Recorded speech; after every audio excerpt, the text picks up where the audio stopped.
So here I am in a brand new work environment. If you're new to the channel, then you know that every 6 to 8 months I usually find myself in a new workspace. It's because I have some weird, severe ADD thing that I get tired of the same workspace if I've been in there for too long, and I just want to be surrounded by new sights, new surroundings.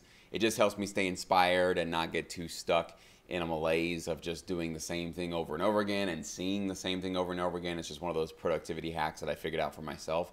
So I found a new place to do some work in, so I'm digging it so far. I'm still obviously moving some things around, so it's not entirely set up yet. But I was getting a few questions in the last couple of days, and these are questions that I get all the time, and I thought maybe I should just put a video out there to explain fully my response to it. And the questions come in various forms, but essentially it's always coming down to if I submit to a music library and I want to use that music in another platform, let's say I want to release it on iTunes. Let's say I've already had my music released on iTunes and I want to give it to a library.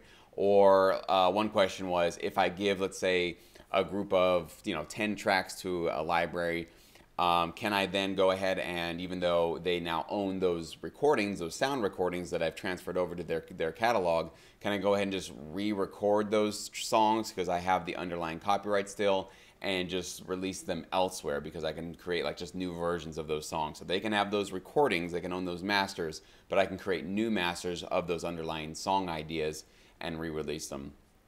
And so my answer goes for anything that you're trying to do, any sort of situation where you're not really sure, can I do this, can I not do that? I also had one question from a syndicate member who wanted to know, he was working for a particular library, actually it might have been a Sync Edge member, and this library owned another library. It was like a subsidiary of theirs, and he wanted to start working with this other library. He was already working with the mother company. So he wanted to know, can I go and submit to this other company? Are they going to find that kind of a conflict of interest, right?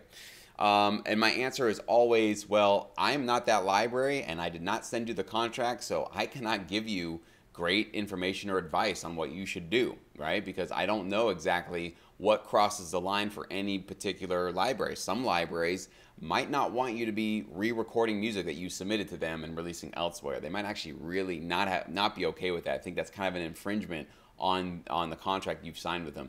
Other libraries could care less. They say do whatever you want to do. It depends also if you're doing an exclusive or non-exclusive agreement. That makes a big difference. But even within an exclusive arrangement, there are different things that are okay, not okay.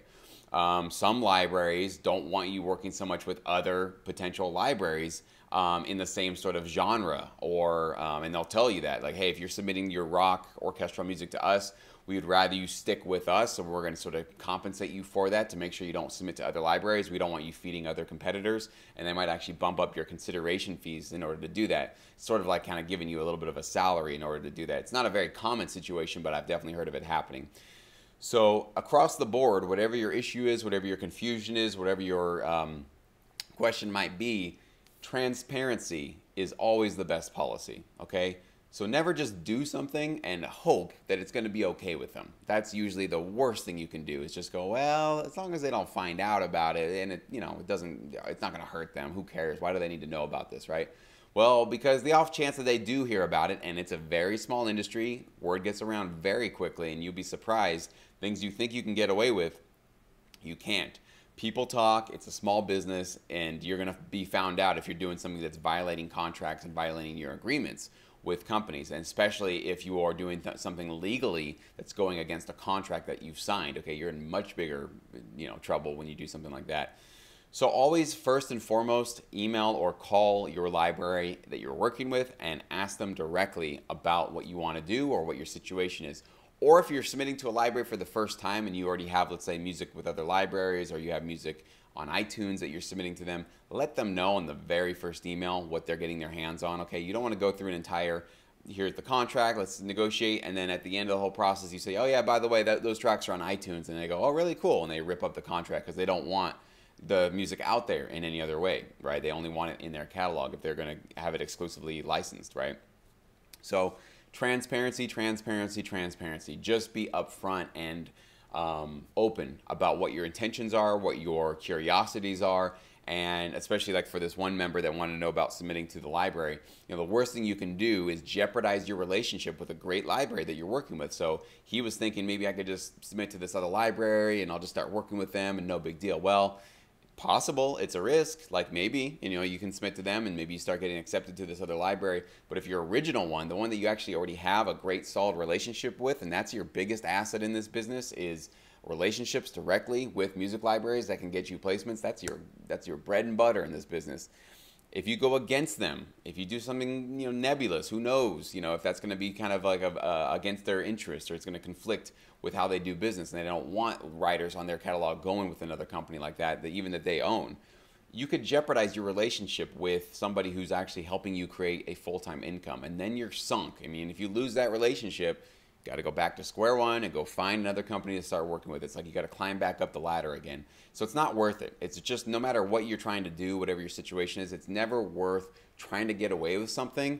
When, especially like if somebody's, usually when you guys ask me that question, you're asking me because there's something in your brain going, hey, this might be kind of a problem. Well, if you're getting even a little bit of that in your head, it means it might be, and it probably is. And so you probably should just talk directly to your library, to your catalog. I wish I could give you 100%, yeah, that's okay, no, that's not okay. Other than the general ideas, which is that if it's an exclusive contract, a licensing contract you've signed, you are not to put that music anywhere else in the licensing industry, okay? Doesn't necessarily always mean you can't put it on iTunes or in front of fans to be downloaded. Sometimes libraries will do that. They'll take some of their catalog and actually get it onto streaming and platforms to be purchased by the public, right? That's one of their business models that they can do. So they're not necessarily closed off to that, but you need to be aware and let them know if that's what you're planning on doing, is taking music that's been exclusively licensed and putting it somewhere else online. Sometimes they might tell you, don't post it anywhere. We don't want this music you've given us appearing anywhere online, even in a private link or anything like that, okay? And especially, obviously, if you want to put together a demo of some of the music that you've already gotten licensed and you're trying to shop to new companies, also reach out to the library that got that music license and say, hey, can I put together a little demo, keep it on private, maybe put a couple of just 10 to 20 second chunks of the music that I've gotten released, and ask them what their criteria are. They might tell you, no, we don't want any of that stuff out there. You got to respect that, okay? Go make some new music to put in your demo. You can't just violate their terms because you're trying to get a new contract. You can, but if anything gets found out, and things get found out, you're done. I mean, they're just going to know that you are not a person that abides by contracts, and you're not a person of your word, and you won't listen to the instructions that they're giving you, okay? So just be open, just be transparent, and ask for what you want to do before you do it. Do not jeopardize your relationship. You jeopardize your relationship too many times in this business, and you're blacklisted. You're just off out of anybody who would potentially help you make this a full-time job. They don't want anything to do with you, and so you're really going to be sort of on the outskirts of the business looking in, and I don't want you guys to be there.